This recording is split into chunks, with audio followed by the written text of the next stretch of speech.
So hello friends, आज हम लोग आर्टिकल 142 देखेंगे, जिसका हाल में ही बहुत ज़्यादा न्यूज़ में रहा ये आर्टिकल।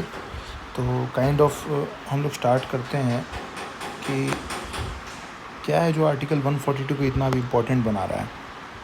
तो आप देख सकते हैं कि करेंटली है क्या कि वाइस प्रेसिडेंट जगदीप धनखड़ जी ये क्या बोले कि आर्टिकल 142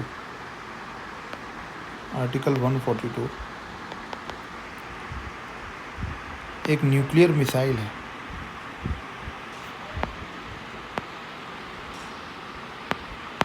अब इसका ये आर्टिकल को न्यूक्लियर मिसाइल बोलने के पीछे मंशा क्या रहा होगा उनका, तो आप समझिए मंशा क्या रहा। Reason behind saying this article as a nuclear missile, हम लोग ऐसा आप समझ सकते हैं कि क्यों ऐसा बोला गया होगा। ऐसा चीज़ पता नहीं चलता है, लेकिन आप देखिए न्यूक्लियर मिसाइल करता क्या है।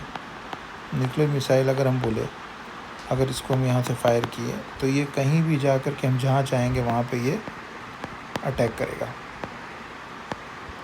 मतलब लोकेशन, एग्जैक्ट लोकेशन पे जाके उसको मार गिराएगा। आर्टिकल 142 ऐसा ही है। ये जो मारने वाला है वो सुप्रीम कोर्ट है, और ये है जो सब्जेक्ट है जिसके लिए वो इनिशिएट करेगा। सपोज़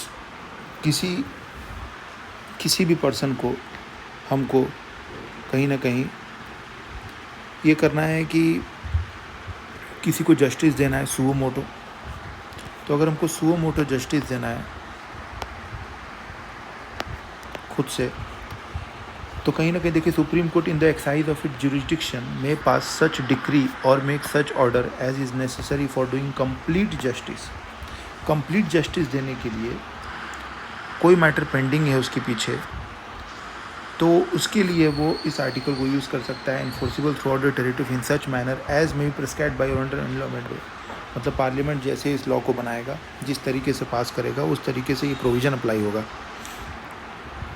अब समझिएगा, subject to the provisions of any law made in this behalf by parliament. तो पार्लियामेंट में जो कानून बनाया जाएगा, मान लीजिए आर्टिकल 142 के रिलेशन में कोई भी लॉ पास किया जाएगा, एज सच उसको ले करके, उसको मद्देनज़र रख करके हम ये देख पा रहे हैं कि supreme court shall as respect the whole of the territory of India have all and every power to make any order for the purpose of securing attendance of any person. मतलब अगर किसी का अटेंडेंस हमको secure करना है, किसी को भी कहीं से उठा करके और सुप्रीम कोर्ट में लेके आना है, तो 142 यूज़ किया जाता है। उसके अलावा पर्सन के अलावा आप देख सकते हैं कि डिस्कवरी और प्रोडक्शन ऑफ एनी डॉक्यूमेंट्स।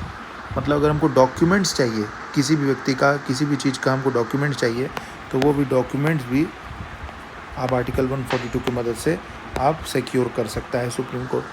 और द इन्वेस्टिगेशन ऑफ पनिशमेंट और एनी कंटेम्प्ट ऑफ हिमसेल्फ। मान लीजिए सुप्रीम कोर्ट का कोई अवमानना करता है,